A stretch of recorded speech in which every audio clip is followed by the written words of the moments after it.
Thank you for tuning into the Federalist Files. Today's show, Biden stimulus plan proposal, Trump declassifies FBI memos, poll finds younger voters are not as supportive of free speech as older voters, and the NRA files for bankruptcy.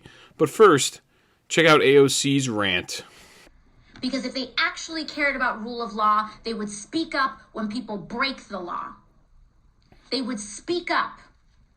They would enforce fairness and equity, but they don't give a damn about the law. They don't give a damn about order. They don't give a damn about safety. They give a damn about white supremacy. They care about preserving the social order and the mythology of whiteness than the grandeur of our democracy. That's what they care about. They lust for power more than they care about democracy. That's what those people did when they voted to overturn the results of our free and fair elections. And you can barely call them that with the amount of voter suppression that they have engaged in across the country. It is generous, to say the least, to call them that. And so with all of the rules rigged in their favor, the Electoral College is built on a compromise with slavers. The Senate is rigged in their favor. Gerrymandered districts are rigged in the Republicans' favor. This presidency and the law breaking and the pardons of people who have betrayed our country, all of it rigged in their favor, and they can't even win with the whole deck stacked with them. They can't even win with the deck stacked in their favor. And so what they are willing to do is set a match and light our entire democracy on fire so that they can uphold the social order of white supremacy. That's what this is about. Straight up. Now, apologies for everyone that I just put through that. I probably just lost about half my viewership from putting you through the rant from AOC. She had a rant a couple days ago, probably 2 or 3 days ago. I believe it was something like maybe 15, 30 minutes long. That's just a clip from it. She goes through blaming anyone that challenges the election results as white supremacists, essentially, as you just heard. And then just a couple things that I want to debunk here. Now, the Electoral College system has nothing to do with slavery. I don't really understand where she's getting that from. Maybe it was an idea of compromise with the South, but that doesn't necessarily make it a product of slavery. So I don't really understand where she's getting that from, because it's something that recognizes the sovereignty of individual states. That's the reason for it. She obviously would not be intelligent enough to understand that. And then we are also not a democracy, which she said over and over again. And then when she talks about voter suppression, now Obama, in his, I believe it was his 2008 election, he pulled out 65 million votes. So we're looking at a 15 million vote increase for Joe Biden. So I don't really understand the voter suppression that she is referring to. And then additionally, the gerrymandering especially, that's another thing. Now, gerrymandering, it's not rigging the system in your favor. It's part of, unfortunately, it's kind of just part of the process. Gerrymandering is in you redistrict, usually redistricting in terms of how House of Representatives are selected. House of Representatives are supposed to see over an area of a people of so much of a population. Now, I want to say it's something like for every 600 or 700,000 people. That is considered a district. So redistricting, depending on what state it is and what state constitution, it is either done by the governor or it is done, I believe, I did have an article here that I was reading about it. I think it's either done by the state legislature in 25 different states. The state legislature has the primary responsibility for creating a redistricting plan. And now 43, I think there's something in here that says certain states, it is actually the charge of the governor. In many cases, it's subject to the approval of a state governor.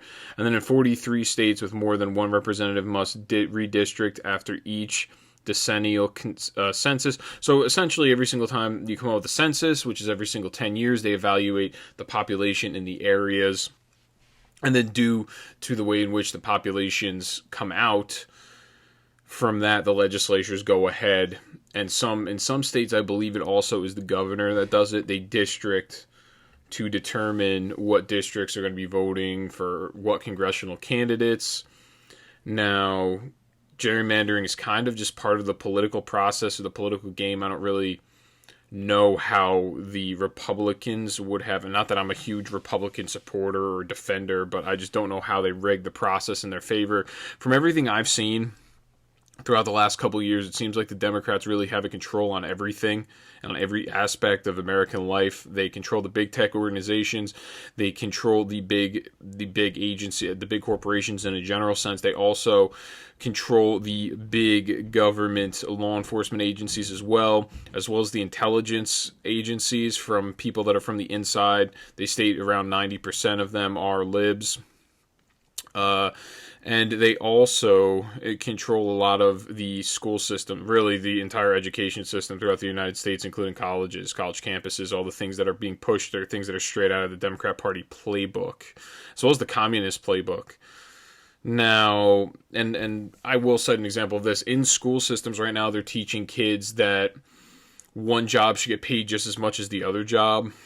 Just kids in general, very easy thinking. They'll say, hey, why is it that we have a boy and a girl in a family? The girl, she does this. She washes the dishes, let's say, and then the boy goes out and he does the yard work, but the boy's compensated an extra, let's say $10. Then the girl's compensated every single week. How is that fair? That's what they use, that example, and then the kids are supposed to answer that's not fair because the teacher's pretty much telling them the answer. The teacher's like, is that really fair? Is it really fair? They do almost a pressuring tactic to make the kids answer. Now, in a free market, certain labor is evaluated as more valuable than other labor, which is why that is kind of a communist principle to act like all labor is the same and it all is valued at the same, because then in a system like that, we pay our doctors just as much as we pay someone that is working the drive-thru at McDonald's. Not that working the drive-thru at McDonald's is such a terrible job. I actually think it's very difficult. If I was ever at that age, when I was at the age to work I worked in the food industry, but I did not work in a fast food industry as much. I think it's actually a very difficult job, but what I'm saying is it's not valued at the same as a doctor. And that is a communist principle that all work should be considered valued the same. That's something that's just an example. They're teaching that. They're mainlining that into the bloodstreams of your children at school. And then on top of that, they're also beginning to teach LGBTQ things to kids when they're in elementary school and asking kids what gender they are. They're doing a lot of things. They're indoctrinating these children that parents really should be aware of. It seems like they're doing it behind the parents' backs. A lot of the time, if you're not asking your kid every day what they're learning at school, then you truly do not actually know that it's going on, because they're not sending the curriculum home with the kids for every single class. Now, that is something I think that it is endemic. The Democrat Party right now, they are trying to, and they have over the years, they have really mainlined the culture in their favor. They have pushed a lot of their policies and a lot of their principles through the culture of America, the education system, the college campuses, where people cannot speak freely there without getting thrown off the campus. If you are of conservative mindset, for most of these elite colleges, we've seen Ted Cruz, Kayleigh McEnany, and I don't remember the other individual, anyone that's related to the Republican Party or worked for Trump. They're attempting to revoke their degrees from Harvard and other institutions like that. We've seen Republicans now considering that the Democrats control big corporations, or at least not that they control them, but rather they have a huge impact on them. They can essentially lose them business, because we're getting calls from senators as well as Congress people to defund or these big corporations not to cut off funding for Josh Hawley as well as Ted Cruz, because they challenged the election results and they don't support democracy. So we're seeing that all around. Now, the gerrymandering thing, I'm going to push back on that. I'm going to debunk that very quickly. I have an article from the Washington Times, Thursday, August 29th, 2019. It was written by Scott Walker.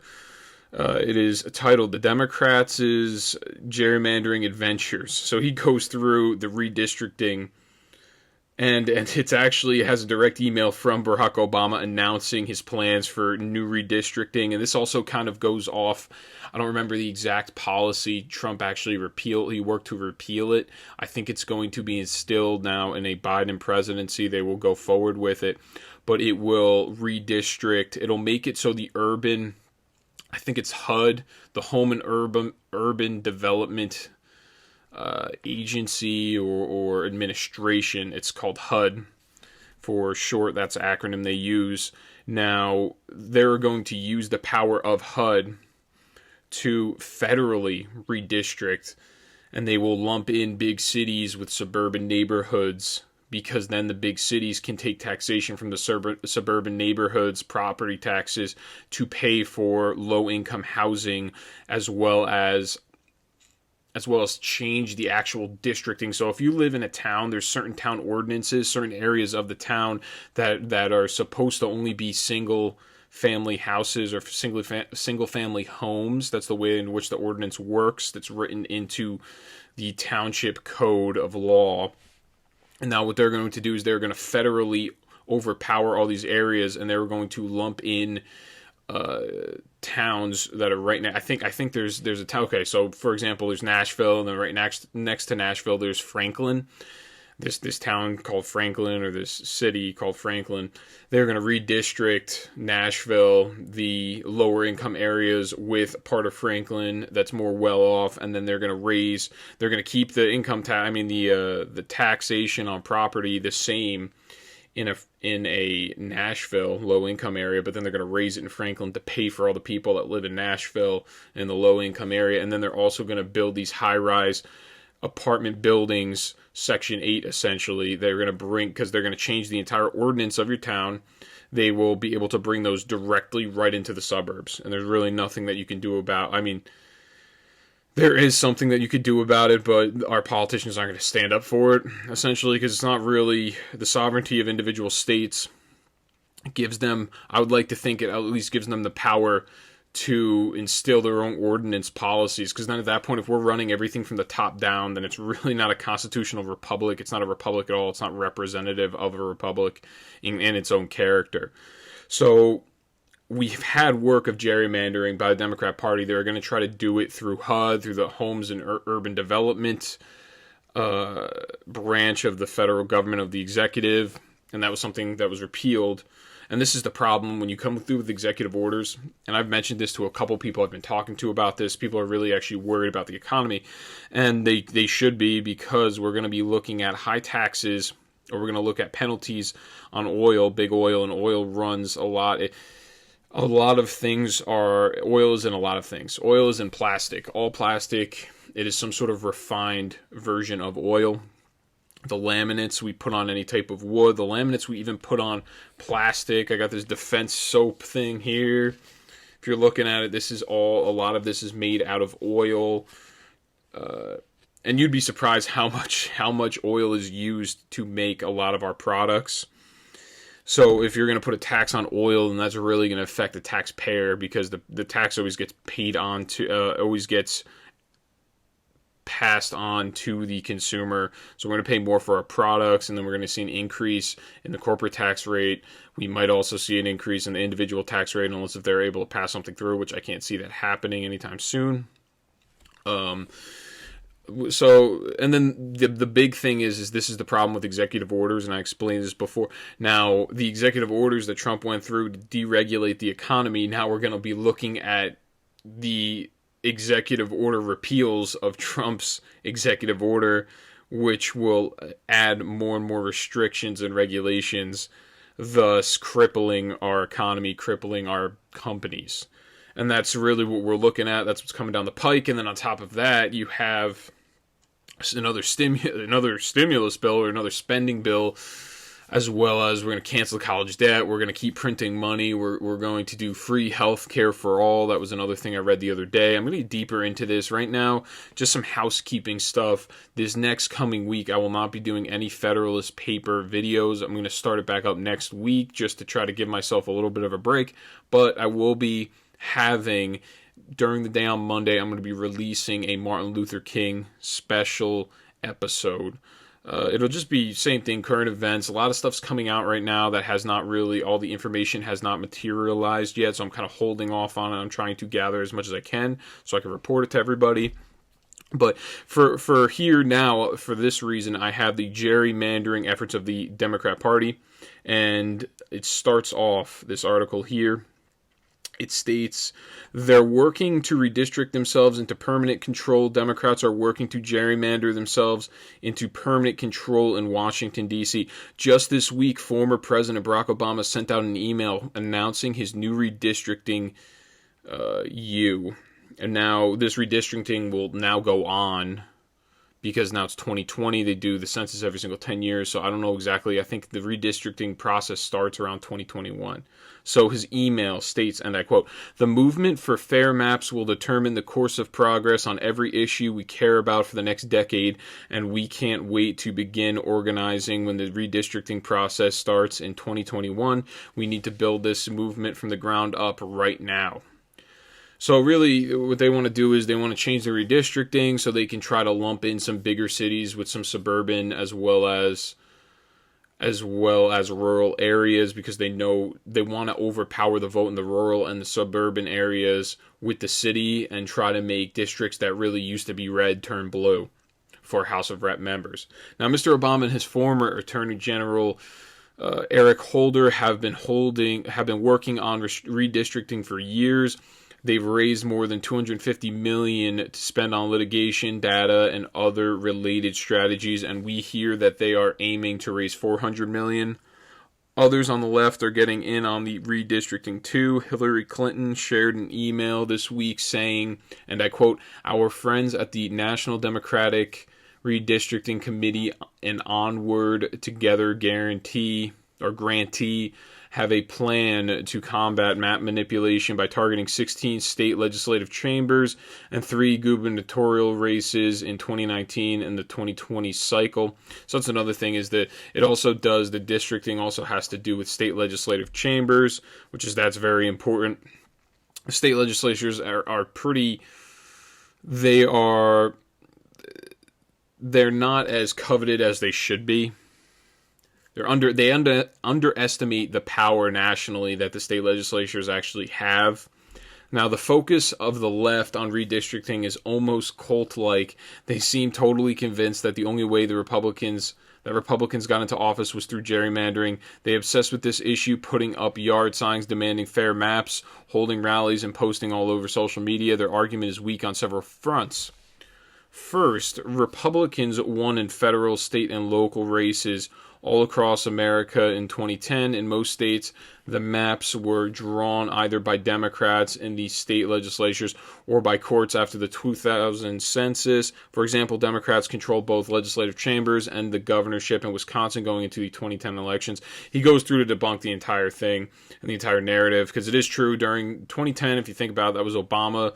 Obama kind of had the power at that time to change, or he had the power in Congress to really change or redistrict or what have you. We had a lot of Democrats running the government back at that time, and still you saw Republicans win. And really what it is, it's a referendum. It is a reaction to Democrat rule. Democrat rule is not effective in their policies every single time.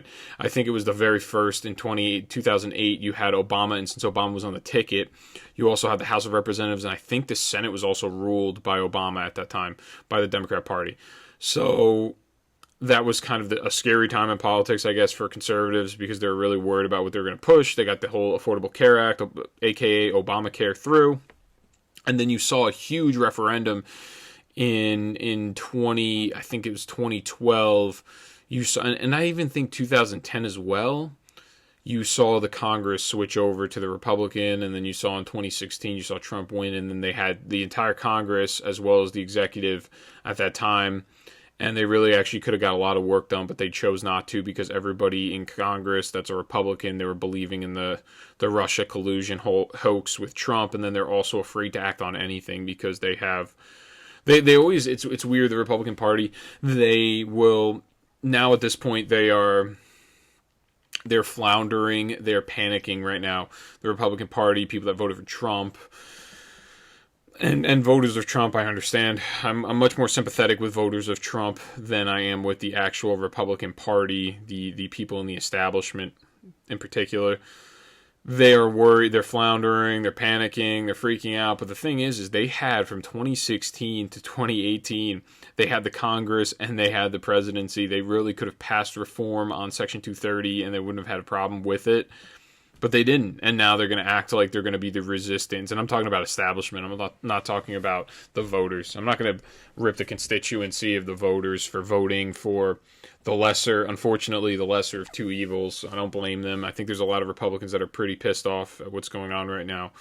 Now, what I have next is, and this is just to put this forthright for everybody, and I highly suggest you actually check out that news piece at Newsweek. I'm going to have a couple, or at, Washington Times. I'm going to have everything in the show notes, everything I refer to. As always, it'll be in the description below. So now, just to get this out of the way, because I don't want to sit here and play every single clip of Democrat leaders, as well as, because there's so many of them right now. Over the last week, the collection of them, I had to break all of them down, and I had to shorten it as much as I could. But I thought these were the most repulsive and the most abhorrent of them. So I'm going to put you through a compilation video of the media and other Democrat politicians bashing Trump voters and Republicans. Check it out. Well, Osama bin Laden did not enter U.S. soil on September 11, but it was widely acknowledged that he was responsible for inspiring the attack on our country. And the president, with his words, using the words fight, with the speakers that he assembled that day, who called for trial by combat and said we have to take names and kick ass. That is hate speech that inspired and radicalized people to storm the Capitol. And when he's like, everybody who voted for Trump is like them. No, I just explained to you. If you are on that side, you need to think about the side you're on. I am never on the side of the Klan. I am never principled people, conservative or liberal. Never on the Klan side. Have to be clear about what happened in Washington, D.C. on January the 6th. A violent Christian insurrection invaded and occupied the Capitol. Why do I say this was a Christian insurrection? Well, because so many of the protesters told us they were Christians. Yeah, we have, there are millions of Americans, almost all white, almost all Republicans, who somehow need to be deprogrammed. It's as if they are members of a cult, the Trumpist cult, and we have to be deprogrammed. And what you're saying right now is relevant because Congressman Brian Mast, a Republican from Florida, who lost his legs, by the way, fighting for democracy abroad, although I don't know about his commitment to it here in the United States. St. Louis and I rise in support of the article of impeachment against Donald J. Trump. If we fail to remove a white supremacist president who incited a white supremacist insurrection, it's communities like Missouri's 1st District that suffer the most. The 117th Congress must understand that we have a mandate to legislate in defense of Black lives. The first step in that process is to root out white supremacy, starting with impeaching the white supremacist in chief. Thank you, and I yield back. African American, Hispanic American, and Asian American unemployment have all reached their lowest levels ever recorded.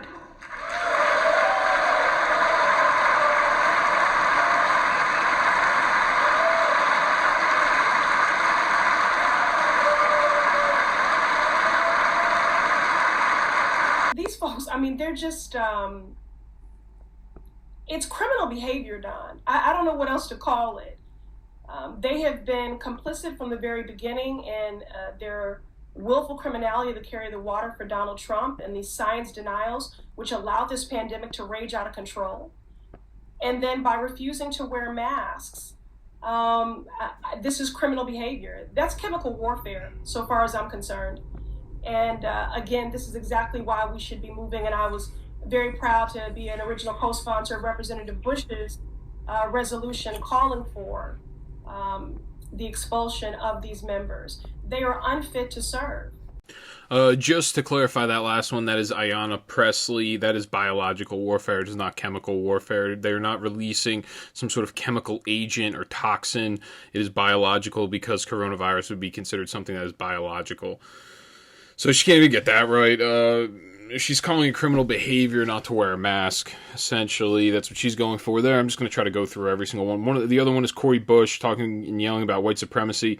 And then for the viewers, they already know this, but for people that are listening, then you have the State of the Union speech where Trump touts the lowest unemployment records for minorities in America, and the entire Democrat Party sits there with their arms folded like this, sitting there, and they would not stand up and applaud for that because they don't care. It's all about political expediency. Now, the other one, that's Jake Tapper talking about Brian Mast. Brian Mast was a war veteran. He lost his legs fighting for freedom, fighting for American liberty. And then this is the outlook from the left, from the journalists on the left, is he saying, oh, he's fighting for freedom and democracy abroad, but he's not fighting it here. I thought that we fought wars abroad so we did not have to fight them here. So technically, yes, he was fighting for liberty in America. He was defending our freedoms in America. That's usually the reason that we get into wars. That should be the reason that we get into wars. So that's a little weird there. And then the other one is the deprogramming. And then I think it was that exact same interview. They were talking about debathification, and when they say that, some people may think, debathification, what is that? Does that mean they need to clean themselves up? No. The Ba'ath Party was the party of Saddam Hussein in the Middle East, in Iraq, years ago, back in the I think it was the 90s, 80s, 90s. Now they're saying that Trump is like a cult leader that is running a Ba'ath Party, and he is a dictator. They're equating him to that, and there needs to be a debathification, as in there's all these people that believe in him. The Trump supporters need to debathify themselves, as well as some of the Republican politicians. And then the other one where they're going off talking about Christians, that is Joe Scarborough from MSNBC. That one's just weird. It doesn't really there's nothing sensible about that, because all it does is it dehumanizes Christians. It's not like they were fighting for any type of... Those people, let's say, that were rioting, if you said, hey, what cause are you fighting for? There's no religious cause there. So it's very weird to point to that one.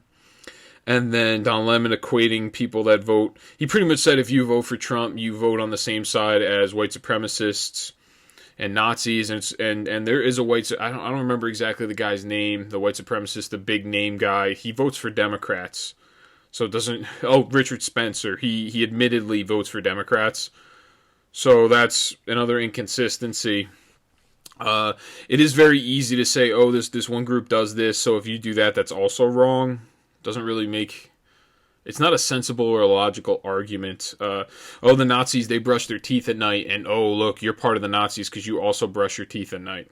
It doesn't really make any sense. There's no point of that. And then you have Eric Swalwell. What was he? He was muttering whatever the heck he was talking about. I tend to forget because all of it's useless. So that's just to represent, that is what the left thinks of the politicians, the Republican Party, as well as the Trump supporters. And I don't like to delve on it over and over again because I know it gets repetitive, but I just like to put that out there. You guys can all make your own decisions. You heard what they said. If you want, you can look up the full interviews. For lack of time, I'm not cutting these clips to look deceptive. It's just what they said in the context of what they said it, and that's why the clip is actually a little bit longer. I could have tried to shorten it to maybe a minute throughout all those, but I tried to make it a little longer just so you can understand the context. I'm not trying to mislead you. So Biden's $1.9 trillion stimulus plan proposal, it is written by, I have a Yahoo article here. It is written by reporter Denitsa Sikova.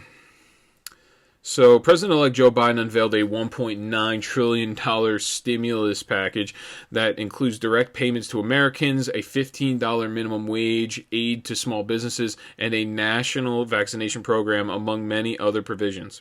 The extra weekly amount in unemployment benefits would be increased to $400 a week, up from the current $300. Now that is alone just a federal program, and then I think the states have their option at their discretion to add on to it. And it would also extend those benefits, which this is crazy. It would extend those unemployment benefits all the way through September. So, how many months is that? That's, another 9 months? You get those. Now, that additional benefit was supposed to end on March 14th. Now, this is all proposed. When he becomes president, he will propose this plan. The Democrats will try to initiate it through Congress. They're going to write the bill up, and then they'll try to pass it through Congress there, and then they'll try to go to the Senate, and then I'm sure that the senators, I mean, there's a very slim majority because they have the president of the Senate would be the vice president, so it's 50-50 right now, but she's the one that overrides. And that's saying that all the Republicans vote on the side. I'm sure Mitt Romney would vote yay for the bill if that were the case. Now, Republicans might try to stand here on spending, where before they would have passed this through with no problem. So it is, well, actually not really, because Mitch McConnell didn't want to pass it through. So we'll see what ends up happening. Now, like I said, that additional benefit now is going to go to the end of September. I mean, we're going to put everybody on unemployment. Everyone's going to be living off the government. Because I know people personally that say, oh, well, no, I'm not going back to my job. I'm getting paid this much. It was more than I was making when I was there. Or I'm getting paid this much, and then on the side, I'm working a side gig. We're just incentivizing people not to work at this point. Now, he would also extend the program that provides jobless benefits to workers who typically don't qualify for regular benefits. The plan would put in place a federal moratorium on evictions and foreclosures until the end of September. Biden's proposal would also increase the child tax credit and expand the eligibility requirements for the earned income tax credit. It would also allocate billions of dollars towards food insecurity. So we're looking at a substantial, man, this is going to be a huge spending bill here. Now, at the end of September, you can't evict anybody. There's no foreclosures until the end of September. We're going to have people living off. I just don't understand what the landlords do here. The landlords are unable to evict anybody, and they also can't collect anything. So what will happen to them? They can't technically be forced into foreclosure if they don't even own the property themselves. So I just don't know who's going to take the hit for all this money. Is it going to be the banks? Is it going to be individual landowners? That's what it seems like. So I have a comprehensive breakdown up on the screen here. Now, we've been seeing that this is probably the best part. We're looking at a $1,400 payment that are considered recovery rebates from the $600 already issued, because it was supposed to be $2,000 that they were working on. The best part that I've seen, and this is representative of what is endemic, not only just in Congress in general, in the establishment, in politics. We see mostly Democrats. I've seen Ayanna Pressley as well as AOC tweet this. 1,400 doesn't equal 2,000. And then everyone's making fun of it. They just don't understand that this is the world that they're living in, that they're unaware that those payments went out before. Those $600 payments went out. They're either in the mail or people have had them already wired to their bank account. They are so unaware because they live on the Capitol Hill. They live in the swamp. They're so unaware and so displaced from our society in normal living conditions and standards, being an actual regular person with a real job that may not be as stable as working in Congress. They're so unaware of what is going on that they didn't know that people already got $600 and now they're calling for $2,000 when the $1,400 is going to add to the $600 and make it $2,000. So that is, of that money there, those direct payments of the $1.9 trillion, it's going to be $465 billion. And then the next biggest chunk, and everyone knew this was coming, is $350 billion, and it's going to provide aid to state and local governments. So that is a giant bailout. We are looking at a government subsidy for the Democrat-run cities that have been run straight into the ground, as well as the states like New Jersey. We are looking at a strictly partisan payout to states and local governments to make their own party look good. And we're looking at a subsidy coming from Louisiana or coming from Florida and paying the people in New Jersey. They're just handing money over to our government. Now, the increase of unemployment, and that's strictly political, and that was something that was trying to be done for the very longest time. So these Democrat governments now that held out this entire time in these states that screwed all these individual small business owners out of their business and really defunded their entire bank account and maybe even their retirement account, because that may have been something that they were using to fund their business. Now they get a giant payout back to the states, and what do you think the state government's going to do with it? They're going to use it to pay their debt off. They're not going to use it to help the American people, to help the small businesses. So the little guy in essence gets screwed for political expediency. If you have not noticed, Now suddenly New York, Chicago, they're talking about opening up these big cities once again as soon as a Biden presidency starts. So Biden gets to swoop in. He gets to look like the giant superhero. It's all about optics. And the Republicans look like the bad guys because they're not going to want to pass this bill and this spending. And then the reprieve of the state and the cities that are deep in debt, they get their money back and they're fine and they're good to go now and they're running. It's like a payoff for political gambling, political games. Oh, let's shut it down. We'll screw the entire economy up. We'll screw small business owners. They're going to be angry at the system. They might vote Democrat. And then after our Democrat gets in, then we're going to give them a huge payout in the cities. So then they'll be fine in the cities and they'll be able to keep themselves afloat and they'll look like they're governing tremendously. So the increase of unemployment insurance, the supplement of $400 a week, and extending it all the way through September. So pretty much they're going to lose it on October 1st of 2021. So it's absurd. So how much longer are we going to keep people on unemployment? How much longer are we going to keep things shut down? We're going to do this for another year. That's $350 billion of the dollars, and then provide funding for a national vaccination program, testing and other COVID containment efforts is $160 billion. I think that's a total waste of money. I think you should let the private sector handle most of it. The only thing that you should really let the federal government handle is getting the vaccine to places, and that's it. And now administering, testing, all that, you should just let the private sector handle that under private insurance.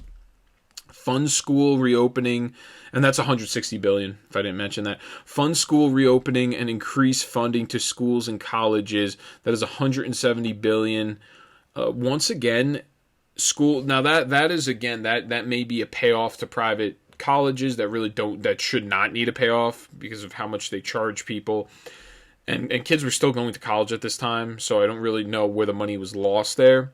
And this funding to go to the school programs and reopening the schools, there should not be a problem with reopening the schools. There should not be money needed. People are still getting taxed.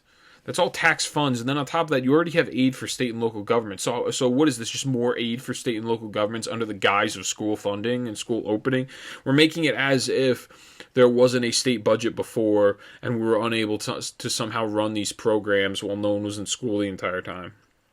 It's just so many payouts just going to the government through this. We have one quarter, $465 billion of $1.9 trillion is about a quarter of the actual plan goes to the people directly. And then everything else is just BS. It's just BS. And then I don't even want to hear about the unemployment insurance all the way through September is unbelievable.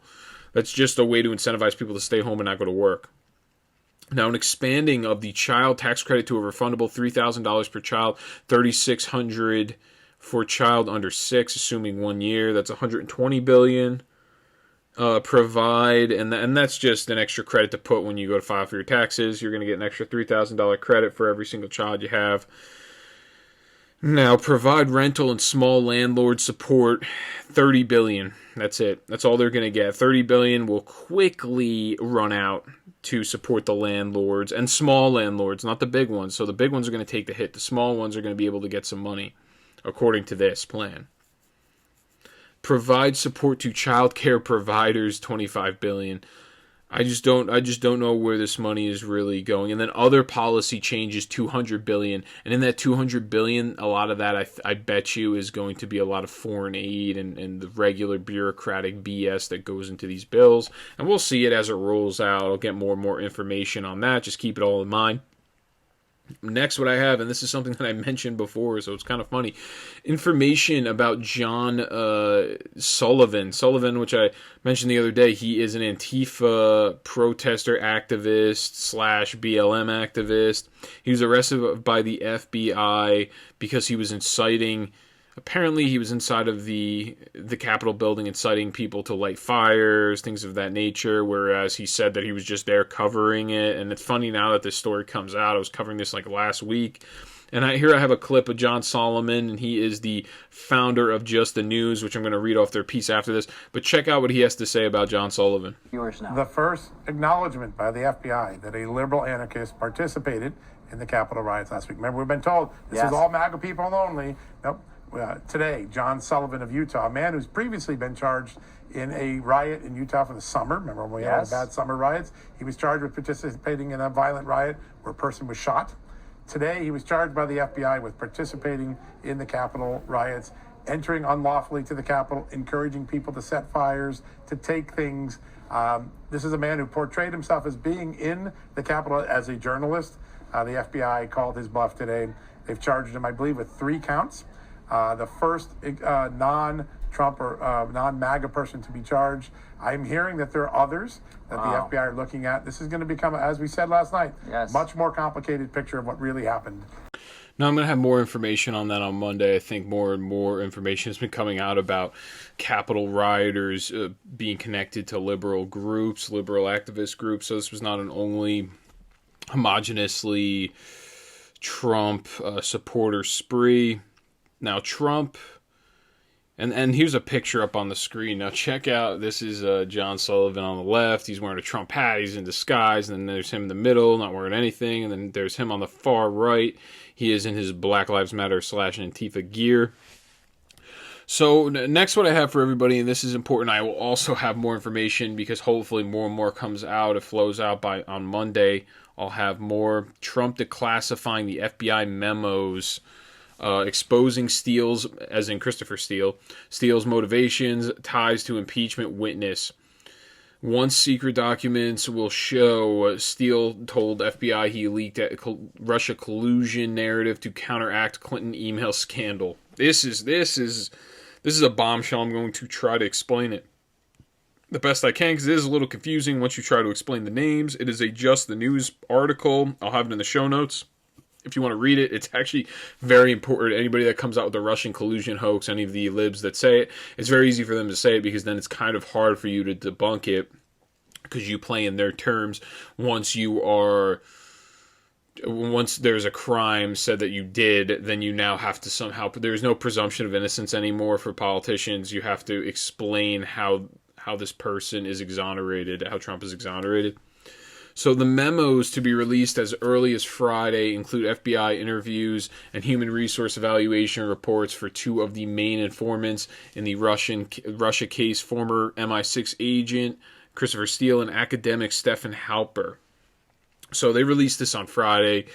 More will be coming out just because it's a foot-high stack of internal FBI and DOJ documents that detail significant flaws in the investigation and provide a detailed timeline of when the FBI first realized the Steele dossier was problematic. Multiple government officials have told Just the News. So he's a pretty reputable source, Just the News. With Solomon, he's the editor-in-chief. He did a really good job. I think he was the op-ed guy, or he was the investigative journalist over at The Hill. So he's moved over here. His stuff is very solid. I highly advise you to check this one out. Now, among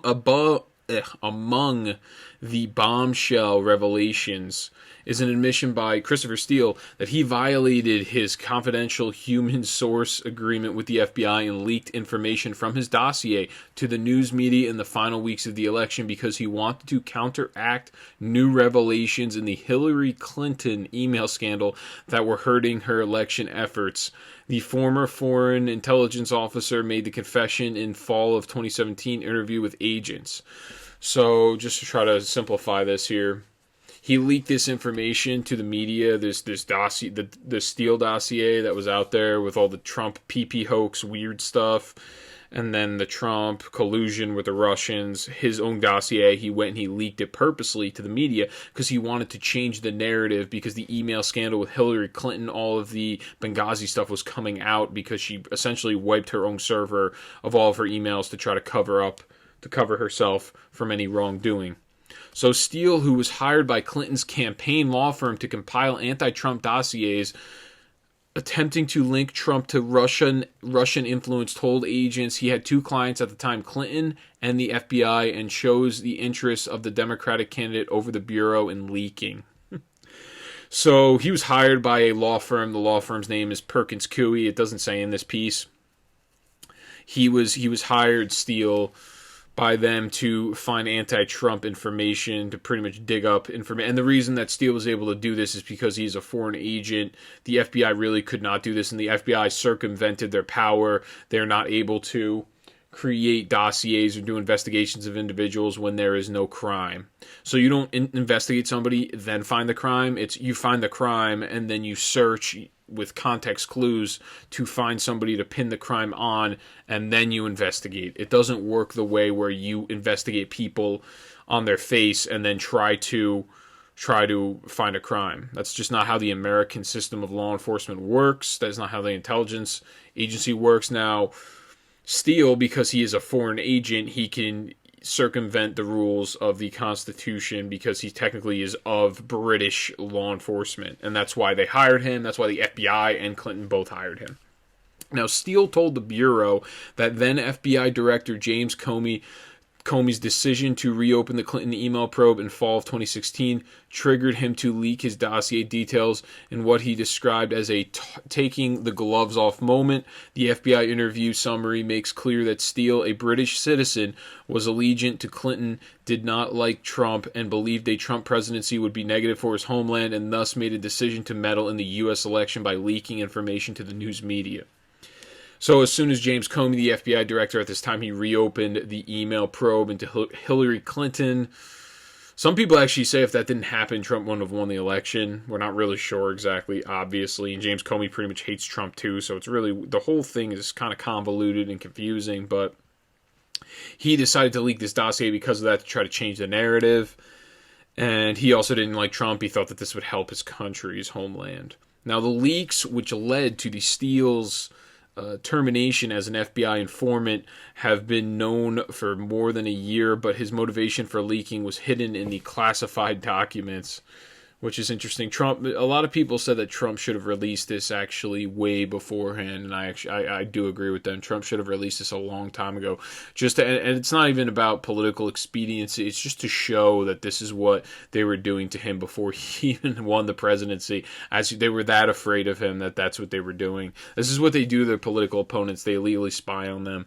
So his admission that the Russia collusion narrative, later debunked by special counsel Robert Mueller, was injected into the public as a means of counteracting Clinton's email scandal, corroborates other information obtained by the CIA. And I'll explain that. Now, last year, the Trump administration declassified evidence showing the CIA warned President Obama and the FBI it had intercepted intelligence indicating Hillary Clinton had personally ordered up an operation to vilify Trump with a false story of collusion as a means of distracting from the negative publicity of her email scandal. Multiple investigations have concluded that much of Steele's dossier was debunked or never corroborated by the FBI and likely contained Russian disinformation planted with his sources.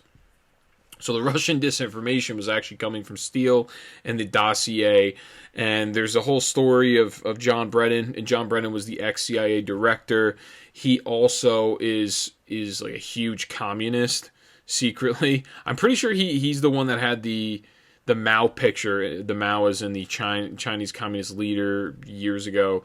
Mao picture in the background while he was giving an interview, I think on CNN or something like of that nature.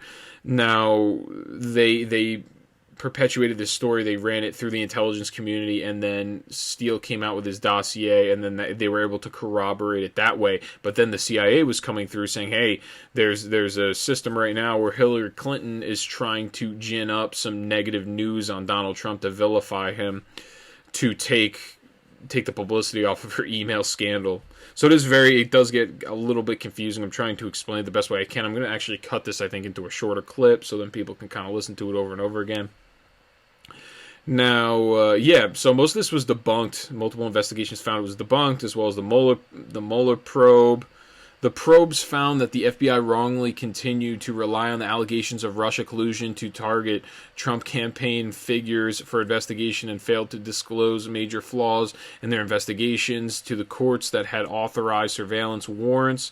The investigation also found that Steele's primary source of Russian intel later disowned or distanced himself from the claims attributed to him in the Steele dossier, and that U.S. intelligence had concerns the source was tied to Russian intelligence.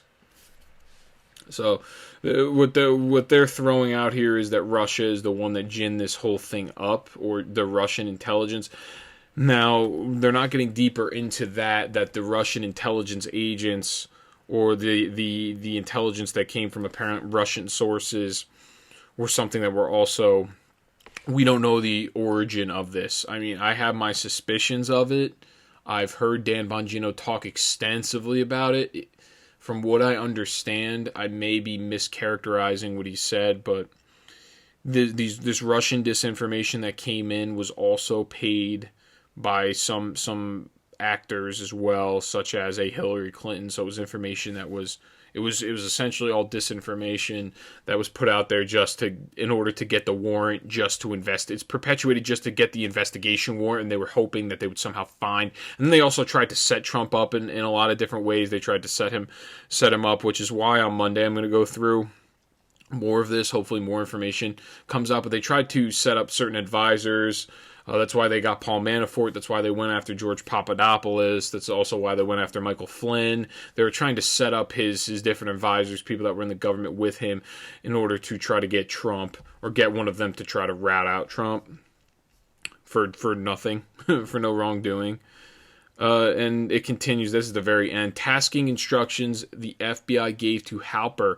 And that's James Halper. James Halper, an academic who long worked as an FBI informant, make clear he was instructed to infiltrate the Trump campaign by posing as someone who wanted to work for the GOP nominee, and then targeting campaign advisors to find out what they knew about Trump or his campaign ties to Russia.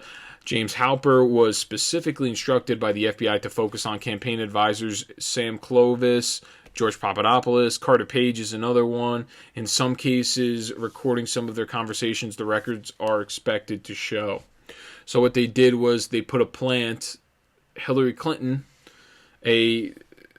tasking instructions from the FBI, and the FBI, you have to understand, is also run by the DOJ, who was run by the President of the United States at that time, is Barack Obama, and it could be Hillary Clinton also having an impact on this, emailing back and forth, which is why they cut off all the emails. She wiped the server clean because she didn't want any evidence of what she did. So Halper is a guy that is hired by the FBI to infiltrate Trump, and then have specific instructions to take notes on what's going on with Papadopoulos, Carter Page, as they're trying to set them up in an entrapment scheme, so then they can later use it on them in court when they go to prosecute them. It's just unbelievable. It is so unbelievable, and this is a story that no one is covering. Very few are, and then when it gets covered, no one's going to get arrested over it because the bureaucracy protects itself, because there's a lot of corruption going on. So if you get this one person, then you're also going to have to imprison the other person. Really, there's a lot of that going on with investing, and that goes on both sides. It's Republican and Democrat. That is establishment types.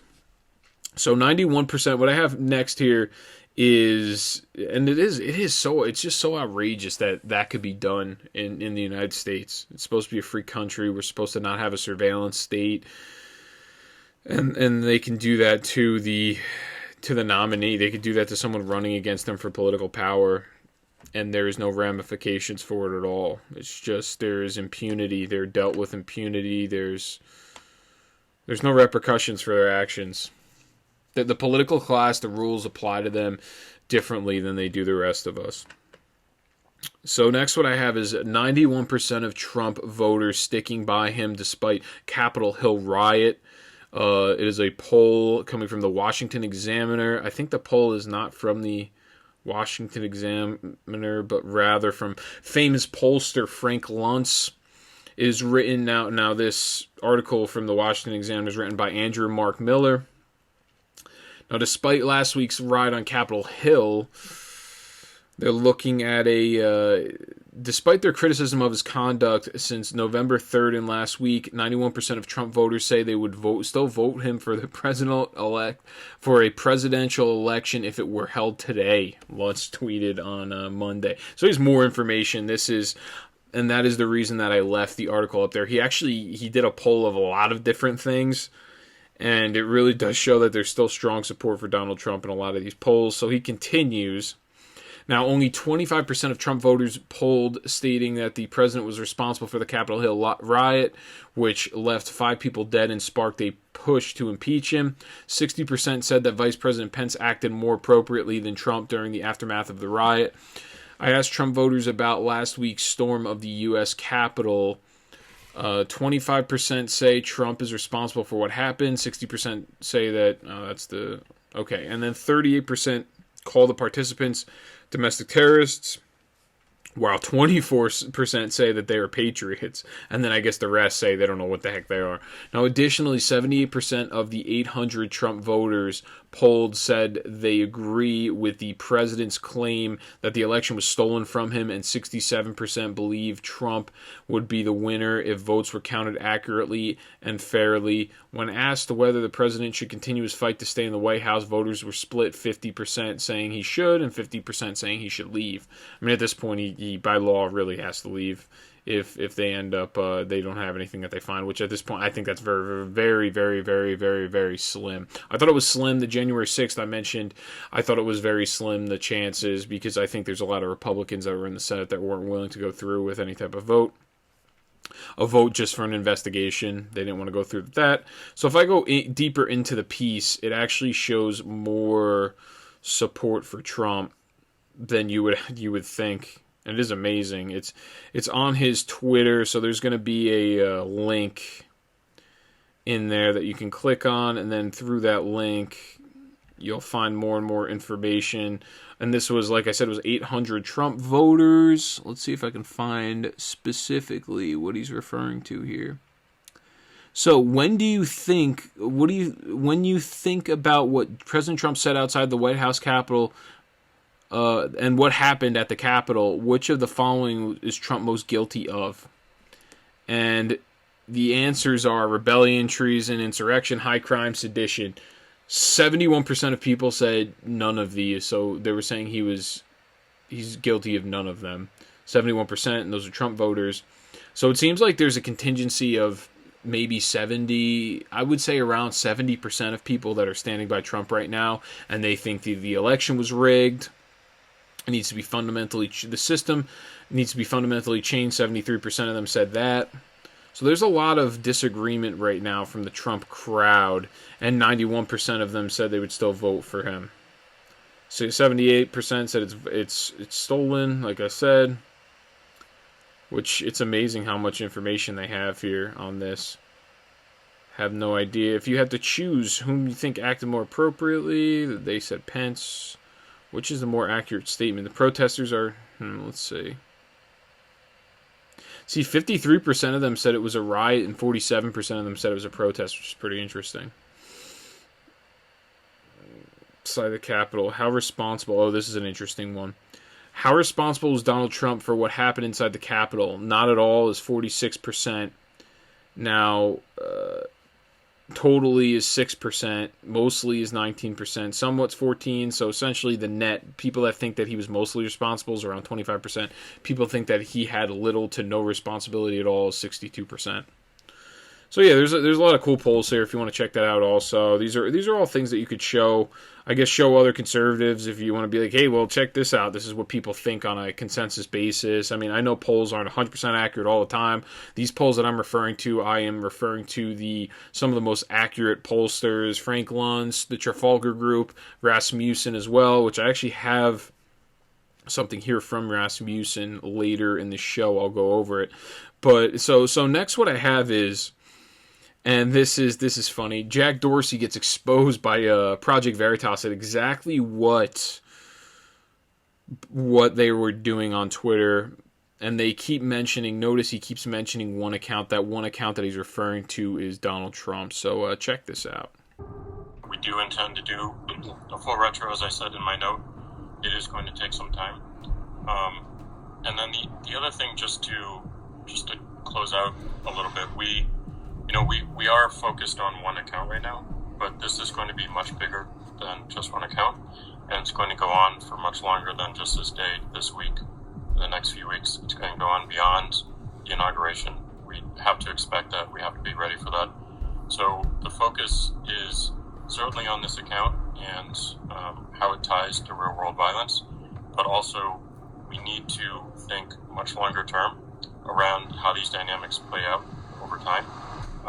I don't believe this is going away anytime soon, and the moves that we're making today around QAnon, for instance, is one such example of a much broader approach that we should be looking at and going deeper on. So the team has a lot of work and a lot of focus on this particular issue but we also need to give them the space and the support to focus on the much bigger picture, because it is not going away. The U.S. is extremely divided. Our platform is showing that every single day, and our role is to protect the integrity of that conversation and do what we can to make sure that no one is being harmed based off that. And that is the focus, and that is the color we want to provide. So that is the conversation that I guess that was some sort of conference call infiltrated by Project Veritas, a whistleblower, and at this point, man, some of these media companies should really be scared. Whether it's social media or media like CNN, they should actually be scared of James O'Keefe. It seems like he has people everywhere. What Dorsey's referring to is he's talking about taking QAnon, and what Dorsey's really referring to is speech suppression. He thinks that speech is actually damaging and pernicious to people. He thinks that it's almost like physical assault speech, the way that he explains it. And he's talking about the one account. The one account he's talking about is Donald Trump.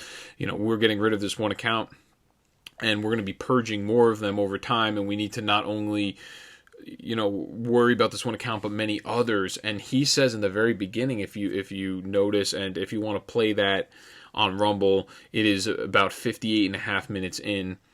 He mentions about retroactively, as in going back and looking. He's talking about retroactive. Go back and look at people's tweets from years ago and kick them off the platform. He's talking about retroactive kicking off of the platform. It's just, it's outrageous. And then I have this hypocrisy by them, the Twitter public policy team here. This is a tweet they sent out. It says, ahead of the Ugandan election, we're hearing reports that internet service providers are being ordered to block social media and messaging apps.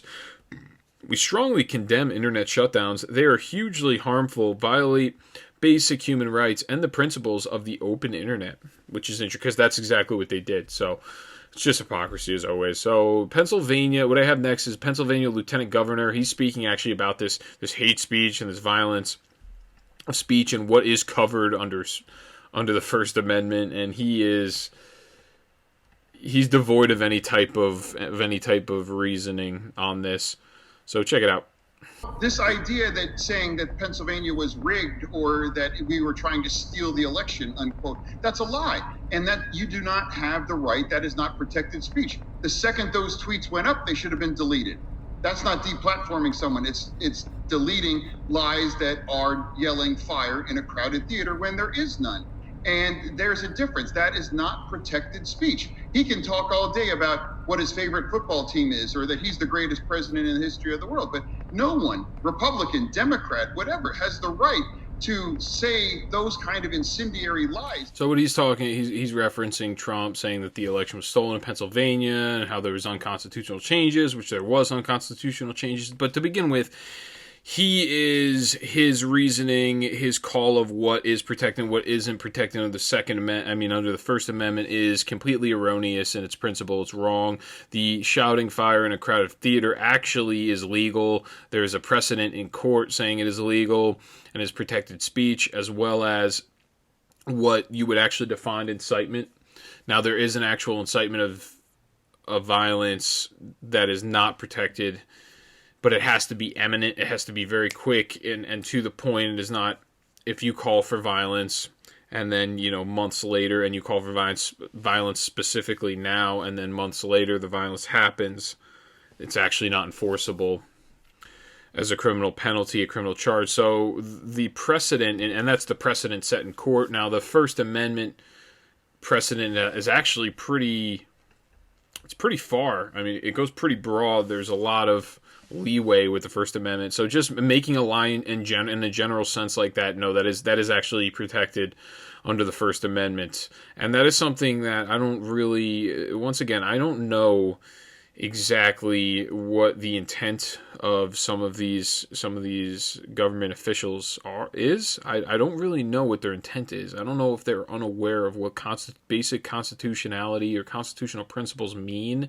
the meaning behind them. I'm really not sure if they can discern it or not. At this point, I do not know if they just go out there and they go on their soapbox and they just make things up and they kind of shoot from the hip. I truly don't know. But it is troubling to have a lieutenant governor of Pennsylvania. I don't know exactly. I think his name is John Fetterman or something like that. Fetterman? John Fetterman. He's saying that lies aren't covered, which is incorrect. Unless if it's a lie that's some sort of a defamation of character lie. But that would also have to be proven by, I think it would have to be like a libel charge or something of that nature. And that would also have to cost someone their job. You know, so there's things like if I lie about someone's character and there's nothing that happens or results from me lying in their character, there is no grounds for a defamation of character suit. Whereas if you sit here and you call me a racist, call me all these other things, and now I suddenly get fired from my job because you said something that was untrue, then I actually have grounds for a civil suit of defamation of character. There needs to be some sort of ramification for the lying. From someone else's end, there needs to be consequences for lying about my character that have impeded me from getting a job or some sort of financial stability or financial freedom. So next what I have is older voters, and this is important here, is very important, highly important. Voters still cling to free speech, but younger voters not so sure. This was Thursday, December 17th, 2020. This is a Rasmussen Reports. I believe they polled 1,000 voters. A new Heartland Institute and Rasmussen Reports a national telephone and online survey finds that 56% of likely U.S. voters are opposed to federal or state government banning speech by individuals that a majority of Americans believe to be offensive, including speech on social media sites such as Facebook and Twitter. 26% favor a ban on such speech, and while 18% are undecided. So offensive speech, they would kind of label it as a hate speech, so you have 26% that are in favor of banning the speech, 18% that are undecided now, and similarly, 55% do not believe that those who violate such bans against offensive speech should be punished with jail time. 23% disagree and favor jail sentences for those who violate speech codes, with another 21% not sure. So you have 23% of the population at this point. Like I said, polls are not 100% correct, but they are close by a plus or minus 3%. That's what this poll says at the very end. Their standard deviation is about 3%. So either 20 to 26% of people in America think that people should be thrown in prison for speech, which is it's unbelievable. However, a closer look finds that 37% of those under 40 favor a government ban on speech that others would find offensive, compared to roughly 20% of older voters.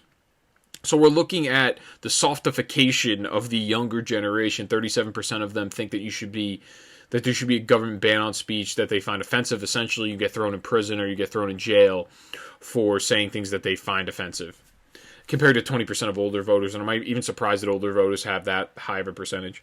So 32% of younger voters think offenders should face jail time. So 32% of the younger, so anyone under 40, think that they should face jail time. And then people that are 40 and over, 19% of them think that you should be facing jail time. In a survey, and essentially when you have government ban on speech, that is jail time. So that's why there's these two polls. There's really no point. You should have just done one poll. They're both the same thing.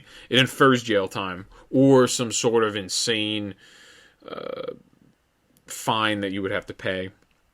In a survey a year ago with similar questions, so in 2018 they had a survey with similar questions, and this is very interesting as well. 38% of all voters said those who say things a majority of Americans find offensive, including speech considered racist or sexist, should be banned from public office.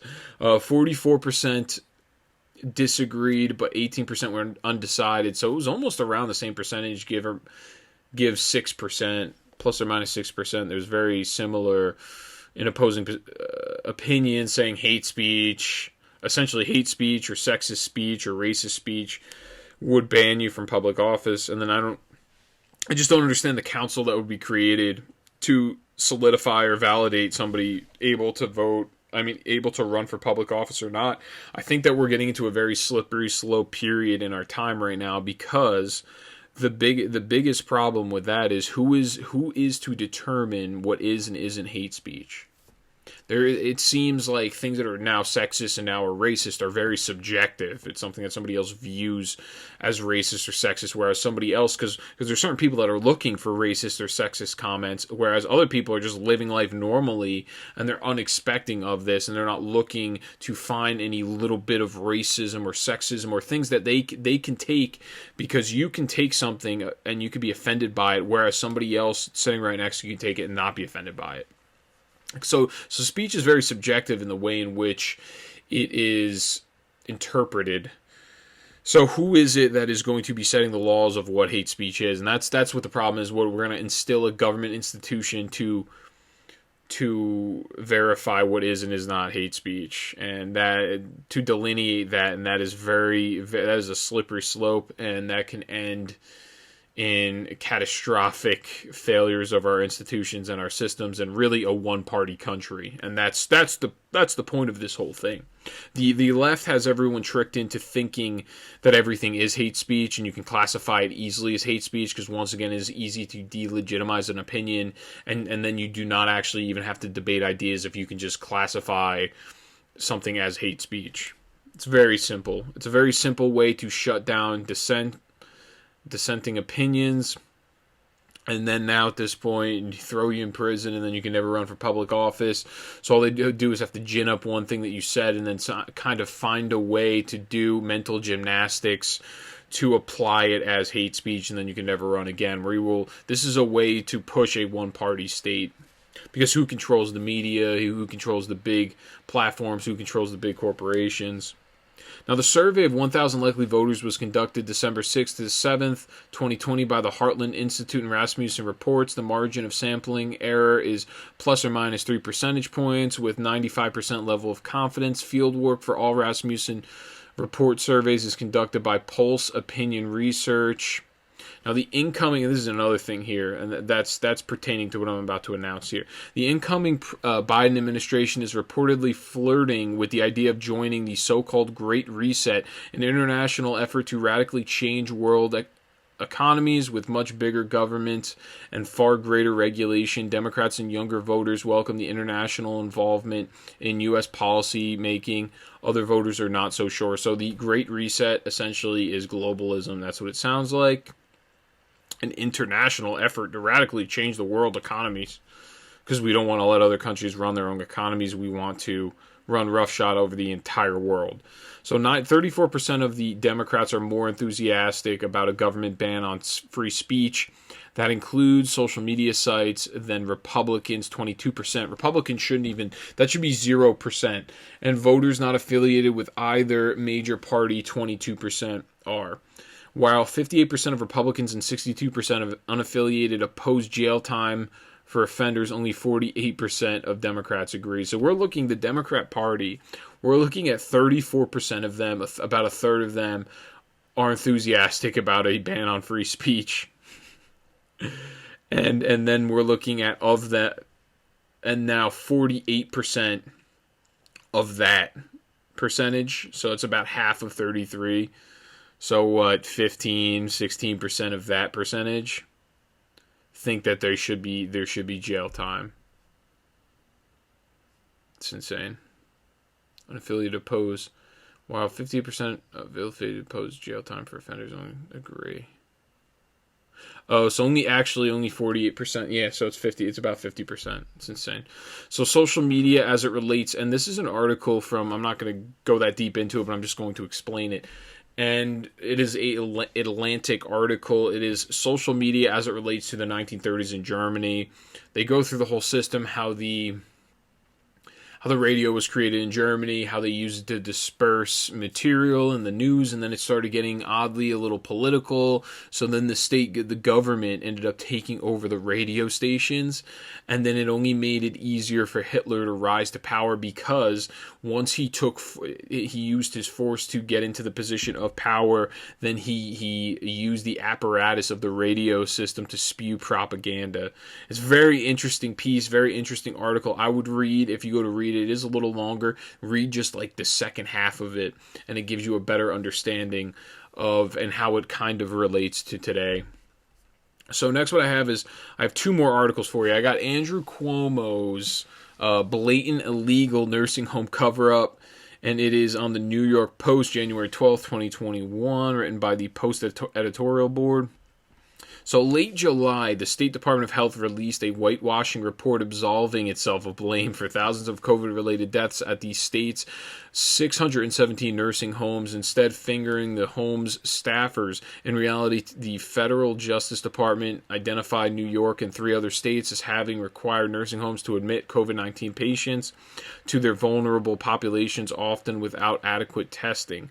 So we were throwing people back into people that were admitted, or we were requiring by state law, or by state executive order, Cuomo was requiring nursing homes to admit COVID-19 patients to vulnerable populations, meaning the people that were living in the nursing homes were highly vulnerable. The Empire Center for Public Policy and the Times-Union filed Freedom of Information Law requests for copies of the nursing home survey data that formed the basis of the DOH findings, and that's the Department of Health. But Team Cuomo won't cough up any data, not even the legislature, all by itself. That tells you that the info doesn't support those findings. The Department of Health spent months claiming it would turn the info over once it had been vetted for accuracy. It then switched to declaring that honoring the Freedom of Information requests would constitute an unwarranted invasion of personal privacy as a sharing of confidential interagency or intra-agency materials prohibited by the New York Public Officers Law. So they're hiding behind this law that somehow... See, if they hid behind the law of HIPAA violations, that would actually probably be more legitimate than the interagency materials violations. So they don't want to give the information out of how many people died in nursing homes, how many COVID patients were forced into nursing homes by government decree, because they know that it is very damaging information for Governor Cuomo. So next what I have, and that guy's done a horrible job. He has done fundamentally horrible job at handling coronavirus. A lot of his policies that were also adopted by the governor here in New Jersey weren't adequate and actually pernicious, and cost many lives that didn't need to be lost. Now, last here I have the NRA filing for bankruptcy. They're announcing it's ditching New York for Texas. This was written yesterday. It was on a Fox Business piece written by Michael Ruiz. The National Rifle Association has filed for bankruptcy and plans to ditch what CEO Wayne LaPierre described as the toxic political environment of New York and move its headquarters to Texas. The plan can be summed up quite simply. We're dumping New York, and we are pursuing plans to reincorporate the NRA in Texas. He wrote in a letter to its members, the gun rights group has faced legal issues in New York in recent years. Attorney General Letitia James sought in court to have the organization dissolved over allegations of financial fraud. So just a little background here. Letitia James is the Attorney General, or the Attorney General of New York. So they're the chief law enforcement officer. They are in charge of bringing up charges that are illegal activity, and this was something that was used to stop funding to the Republican Party. So we're really getting attacked on all bases here. And the reason that they're filing for bankruptcy, they're going to file for bankruptcy, and then they're going to leave, take their money with them, and they're going to open back up in Texas. And then and also, just so you know, this woman, Letitia James, this prosecutor, and she pretty much made it apparent that it is political what she's doing, and she said it, we're going to follow him, we're going to get him no matter what. She was also funded. If you look at who funded her, it is George Soros. So we're having an infiltration, a mass attempt for a mass takeover that has been occurring subliminally behind the scenes in America for a long time. It's starting to come out and rear its head at the mass. They're going for a mass takeover of just everything in our politics, essentially. Now, Letitia James sued the NRA, and LaPierre, who is the CEO, and 3 other current and former executives in August for allegedly losing $64 million of nonprofit funds. The NRA filed a countersuit accusing James of targeting it for its political positions and violating its rights to free speech as a nonprofit. The bankruptcy won't impact membership, according to LaPierre. NRA supporters will continue to enjoy all their full member benefits, from new members to life members to benefactor members, he wrote. We will continue to publish and deliver your magazines. We will continue to train Americans and teach them firearm safety. We will continue to teach hunter safety. But most importantly, we will continue to fight for your freedom and the freedom of all Americans, as we have for all these years. In fact, we are expanding our national platform. End quote, which I think is funny because, yeah, there's more gun owners now, so it does make sense that they're expanding. The move comes after the NRA dumped at least $4.5 million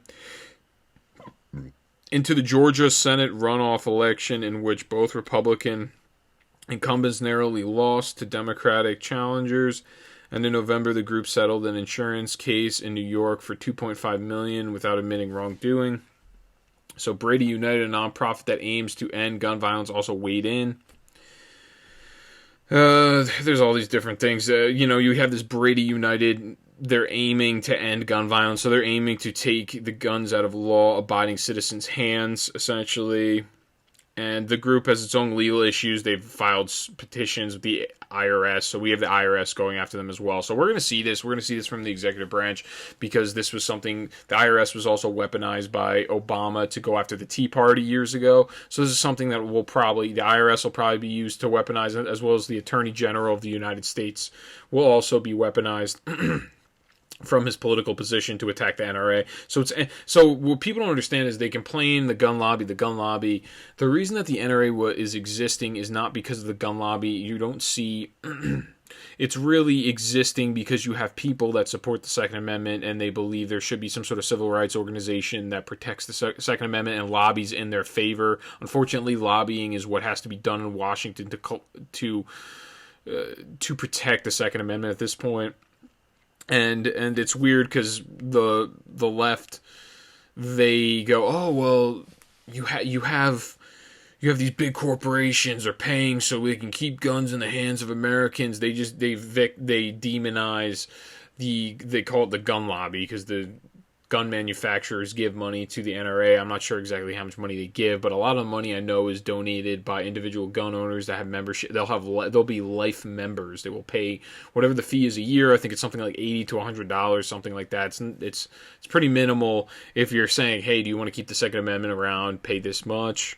Like I said, I've mentioned many times, I'm not a huge fan of NRA. I think sometimes they compromise a little bit too much, but this is just political. This is to go after an organization that funds Republicans and gives a lot of Republicans money. Now, they're talking about the NRA. Oh, and this is another, Chris Brown of the Brady United. He says the NRA can run, but they can't hide, and their days are numbered. No organization is above the law. So they're just really going after them because he's saying you can't be allowed to declare bankruptcy and try to escape potential criminal and civil accountability in New York and then go to another state. I don't really know all the laws and the particulars about it. I'm sure they know what they're doing at the NRA. I'm sure everything they're doing is legal. So that'll really conclude this one. I greatly appreciate everyone for tuning in.